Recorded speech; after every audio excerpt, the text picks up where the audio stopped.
bags of salt.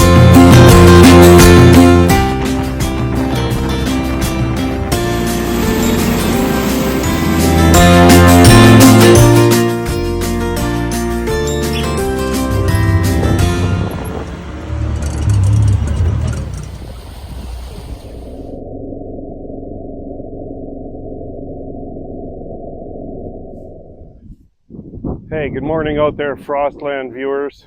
Frostman with you. No Joey. Unfortunately, Joey had an appointment today that he could not miss. So I'm flying solo today, but I wanted to show you a little bit of this next project that I'm working on. This section, you can see there's some goldenrod over to this way, and behind me here is an area that's cleaned out. This was all goldenrod and various types of weeds, lots of burdock in here. And my plan is to put this into production with perhaps berries, or maybe even make it into a pumpkin patch and get it tiered off so that it doesn't erode while I'm trying to grow stuff in here. But while I was doing this, I thought about something that is interesting to me, and hopefully it's interesting to you. It's a breezy, cool day here in northeast Wisconsin, and I was looking at this, and in a span of about 4 hours, I was able to clean a significant amount of weeds and brush out of this area. Well, why is that? Well, because I have a lot of really good tools that help us do that.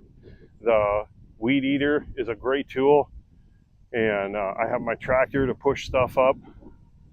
And I was thinking, this is something that really makes me appreciate my ancestry.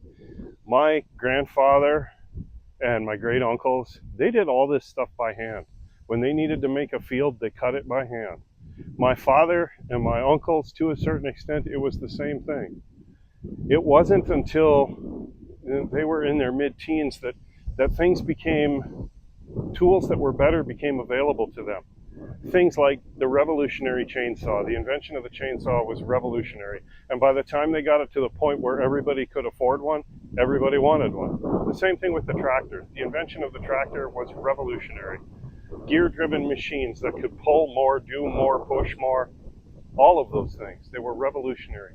And now we're at the point where we have phone apps that can do just about every bit of thinking for us that we need to do. I like to reason things out. I like to solve problems. I like to see a problem and solve the problem.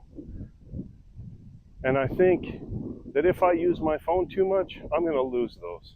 And I don't ever want that to be the case. So I always want to be able to reason out my own problems and think things through. And I hope you do too. Let's just put our minds to this and see if we can come up with a solution. Because, you know, my grandfather, my father, they had to do that all the time. They had to do that all the time. So just a quick greeting from the Frostman and a little bit for you to think about.